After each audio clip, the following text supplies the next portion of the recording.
নমস্কার বন্ধুরা, welcome to Rupa's food story চ্যানেলে। আজকে বানাবো দারুণ স্বাদের চিকেন কষা রেসিপি।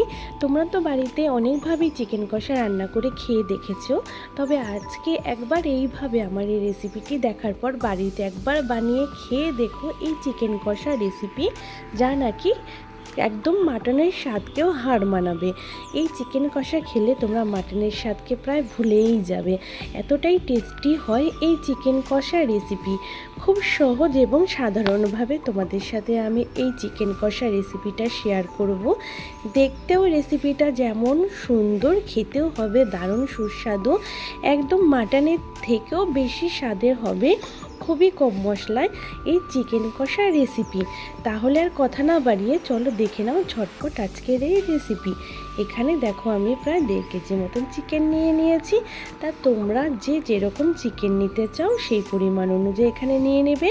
তা আমি চিকেনটাকে প্রথমে খুব ভালো করে ধুয়ে পরিষ্কার করে নিয়েছি।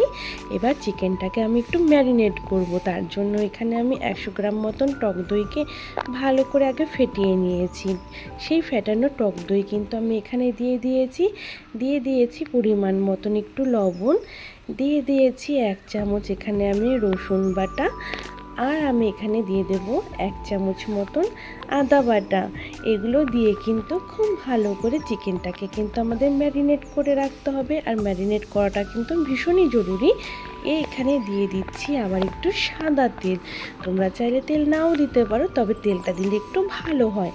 এইভাবে আমি আদা, রসুন, লবণ আর সাদা তেল দিয়ে ভালো করে চিকেনটাকে মেখে আমি 15 থেকে 20 মিনিটের জন্য ম্যারিনেট করে রাখবো।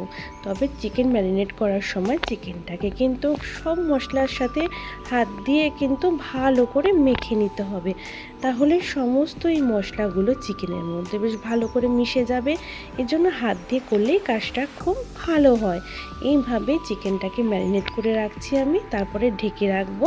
আর আজকে আমি এই চিকেন কষাতে আলু ব্যবহার করব, আর চিকেন কষাতে কিন্তু আলু খেতে কিন্তু বেশ ভালোই লাগে, এক টুকরো হলেও কিন্তু ভালো লাগে।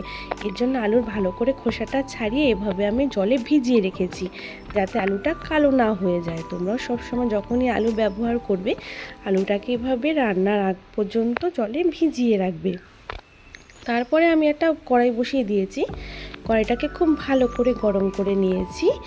এবার কড়াইয়ের মধ্যে দিয়ে দিয়েছি, তেলটা গরম হলে সামান্য একটু লবণ দেওয়া হলো। আলুটা যখন আমরা ছাড়বো তখন তেলটা যাতে খুব বেশি ছিটে না ওঠে, এর জন্য সামান্য একটু তেলের মধ্যে আমি একটু লবণ অ্যাড করে নিয়েছি। তোমরা এরকম ভাজার সময় তেলের মধ্যে সামান্য 1 চিমটি মতন লবণ অ্যাড করে নেবে।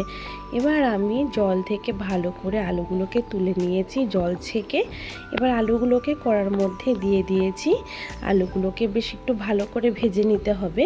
তা আলুর সাইজগুলো আমি একটু বড় বড় রেখেছি। চিকেন কষাতে আলুর সাইজগুলো কিন্তু একটু বড় বড় হলেই ভালো লাগে। তোমাদের যদি মনে হয় আর একটু ছোটো দেবে তাহলে কিন্তু সাইজে ছোট করতে পারো, কোনো অসুবিধে নেই। এরপরে আমি এখানে দিয়ে দিচ্ছি পরিমাণ মতন একটু লবণ আলুর মধ্যে। আলুটাকে লবণ আর হলুদ দিয়ে ভাজলে কিন্তু ভীষণ ভালো হয়, এজন্য এখানে আমি আগে প্রথমে লবণ দিয়ে দিয়েছি আলুর মধ্যে।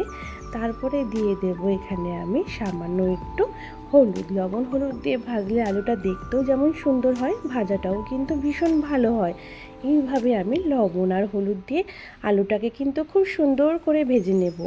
এইভাবে অনবরত নেড়ে চেড়ে সামান্য একটু লাল হলেই আলুটাকে আমি কিন্তু নামিয়ে ফেলবো। এইভাবেই দেখো নেড়ে নিয়েছি। তার আলুটা দেখো আমার প্রায় ভাজা হয়ে গেছে, এর থেকে বেশি আর ভাজবো না। দেখো কালারটাও চেঞ্জ হয়ে গেছে অনেকটাই, আলুর মধ্যে একটা লালচে ভাব ধরেছে হালকা। এর থেকে বেশি করা আর করবো না, আলুটা ভাজা হয়ে গেছে। এবার আমি তুলে নেব। তা আলুটাকে তেলের থেকে তুলে নিয়েছি। ওই তেলের মধ্যেই আমি দিয়ে দিলাম 3টে শুকনো লঙ্কা। তা আমি আগেই কিন্তু প্রথমে একটু বেশি করেই কড়াতে তেল দিয়েছিলাম। আর যেটা মেন কথা, তোমরা যদি চাও এই রান্নাটা সর্ষের তেলে করতে পারো, কোনো অসুবিধে নেই। আমি এখানে সাদা তেলেই রান্নাটা করছি। 3টে শুকনো লঙ্কা তো দিয়ে দিয়েছি ফোড়নে, তারপরে দিয়ে দিলাম 2 টুকরো দারচিনি, 3 থেকে 4টি এলাচ আর 3 থেকে 4টি লবঙ্গ। এই গরম মশলাগুলো আমি তেলের মধ্যে অ্যাড করেছি, আর দিয়ে দিচ্ছি 3টি তেজপাতা। এই মশলাগুলো অ্যাড করলে কিন্তু খুব সুন্দর কিন্তু সেন্ট হয় রান্নাতে, আমরা কিন্তু সেটা সবাই জানি। আর দিয়ে দিচ্ছি গোটা জিরেটাও আমি এখানে ফোড়নে দিয়ে দিয়েছি। এবার সমস্ত মশলাটাকে একটু ভালো করে আস্তে ধীরে একটু নেড়ে নেব, যাতে মশলাটা একটু হালকা ভাজা হয় আর যাতে সুন্দর একটা গন্ধ বেরোয়। তবে মশলাটা খেয়াল রাখবে পুড়ে যেন না যায়। তারপরে এখানে দিয়ে দিয়েছি পেঁয়াজ কুচি। আমি এখানে মিডিয়াম সাইজের 4 থেকে 5টা পেঁয়াজ আমি কেটে নিয়েছি। দেখো এই পেঁয়াজগুলো একটু সাইজে ছোটো ছোটো ছিল, তাই আমি 5টার মতন কেটে নিয়েছি পেঁয়াজ কুচি। দেখো এখানে ভালো করে এবার পেঁয়াজগুলো দেওয়ার পরে সুন্দর করে নেড়ে চেড়ে একটু হালকা লাল মতন করে একটু ভেজে নেব। খুব কড়া লাল করব না, তবে হালকা লাল করে ভেজে নেব।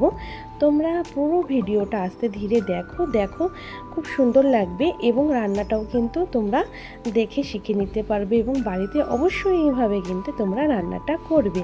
পেঁয়াজটা তো আমার হালকা ভাজা হয়ে গেছে, দিয়ে দিয়েছি এখানে আমি আদা বাটা 1 চামচ, বড় চামচের রসুন বাটা 1 চামচ, কাঁচা লঙ্কা বাটা, দিয়ে দিয়েছি জিরের গুঁড়ো, ধনিয়া গুঁড়ো, আর দিয়ে দিয়েছি কাশ্মীরি লাল লঙ্কার গুঁড়ো। তোমরা চাইলে এটা পুরোটা একদম রেড চিলি পাউডার দিয়েও করতে পারো, তবে আমি এখানে একটু কাঁচা লঙ্কার ব্যবহার করেছি।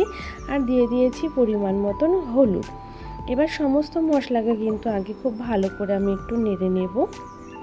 মশলাটা নাড়ার সময় কিন্তু ফ্লেমটাকে কিন্তু একদম লো করে রাখবে, এর ফলে কিন্তু তোমাদের মশলাটা কিন্তু পুড়ে যাবে না। আর হাই হিটে রাখলে কি হবে, মশলাটা প্রথমেই পুড়ে যেতে পারে, তাহলে কিন্তু এর স্বাদটা একদম নষ্ট হয়ে যাবে। এখানে আমি সামান্য একটু জল অ্যাড করে নিয়েছি, এর ফলে কিন্তু মশলাটা আমার পুড়বে না, আরও সুন্দর করে কিন্তু মশলাটা কষানো হবে। তোমরা কিন্তু এইভাবে সামান্য একটু জল দিয়ে মশলাটা কষিয়ে নিতে পারো, একদম সামান্য জল। দেখো মশলাটা একটু কষিয়ে নিয়েছি, সুন্দর তেল ছাড়তে শুরু করেছে। এখানে দিয়ে দিলাম আমি টমেটো পিউরি। আমি এটাকে মিক্সিতে বেটে নিয়েছি, দেখো পেস্ট করে নিয়েছি। 2টো টমেটো দিয়েছি এখানে আমি, যেহেতু আমরা এখানে টক দই ব্যবহার করেছি এজন্য 2টো টমেটোই দিয়েছি। যদি তোমরা কেউ দই না দাও তাহলে 4টে টমেটো কিন্তু অবশ্যই ব্যবহার করো।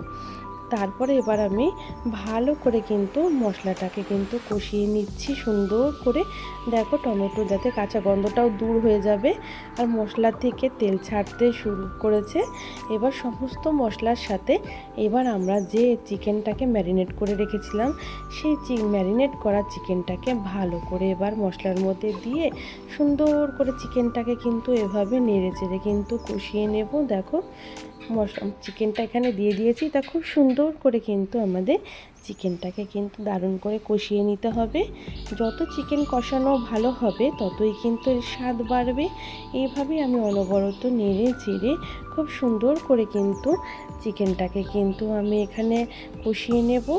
দেখো খুব ভালো করে কষিয়ে নেওয়ার পরে চিকেনটাকে আমি 15 থেকে 20 মিনিট ভালো করে চিকেনটাকে কষিয়ে নিয়েছিলাম। তারপরে দেখো এখানে আমি ভেজে রাখা আলুগুলোকে দিয়ে দিয়েছি। ভেজে রাখা আলুগুলোকে দিয়ে খুব সুন্দর করে আবার চিকেনের সাথে আলুগুলোকে আমি সুন্দর করে কষিয়ে নেব। দেখো খুব সুন্দর তেল ছাড়তে শুরু করেছে। তবে তোমাদের এখানে বলে দেই, তোমরা কিন্তু অবশ্যই গরম জল ব্যবহার করবে। গরম জলটা কিন্তু আমি আগের থেকেই করে রেখেছিলাম। ঠান্ডা জল ব্যবহার করলে কিন্তু এর স্বাদটা কিন্তু সেই রকম আসবে না, তাই অবশ্যই তোমরা এখানে গরম জলই অ্যাড করবে। দেখো পরিমাণ মতন এখানে আমি জল অ্যাড করে দিয়েছি, গরম জল।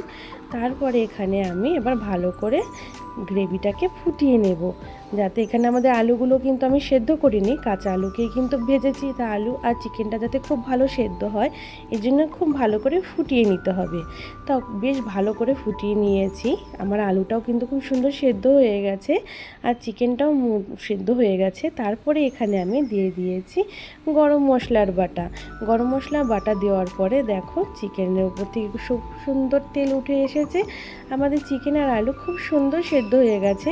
উপর থেকে দিয়ে দিয়েছি সামান্য একটু ধনিয়া পাতা। এবার আমি গ্যাস অফ করে ঢেকে রাখবো 10 মিনিটের জন্য, একটুখানি সময় দেব। দেখবে খুব সুন্দর একদম চিকেনেরটাও একদম পুরো রেডি হয়ে যাবে আর উপর থেকে রঙটাও কিন্তু খুব সুন্দর চলে আসবে ঢেকে রাখলে। তারপর তোমাদের ঢাকা খুলে দেখাচ্ছি 10 মিনিট পরে। দেখো কত সুন্দর কালার চলে এসেছে।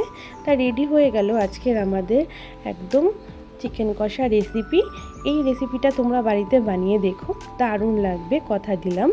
আর তারপরে দেখো আমি একটা বাটিতে সার্ভ করে দেখাচ্ছি। এরকম ভাতের সাথে চিকেন কষা খেতে কার না ভালো লাগে, প্রত্যেকেরই ভালো লাগে। তো আজকের ভিডিওটা তোমাদের কাছে কেমন লেগেছে, যদি ভালো লেগে থাকে অবশ্যই কিন্তু আমাকে কমেন্ট করে জানাবে, আর যদি খারাপও লেগে থাকে তবুও কমেন্ট করে জানাবে। বন্ধুরা, কমেন্ট করতে কিন্তু ভুলো না। এই দেখো আমি ভাতের সাথে এটাকে সার্ভ করছি। আর আজকের ভিডিওটা ভালো লাগলে, যদি মনে ভালো লেগে থাকে তোমাদের, তাহলে অবশ্যই একটা ভিডিওতে লাইক করো এবং এই ভিডিওটা অন্য বন্ধুদের মাঝে একটু বেশি করে শেয়ার করে দিও। আমার পুরনো বন্ধুদের পাশে থাকার জন্য জানাই অসংখ্য ধন্যবাদ। নতুন বন্ধু হলে চ্যানেলটা সাবস্ক্রাইব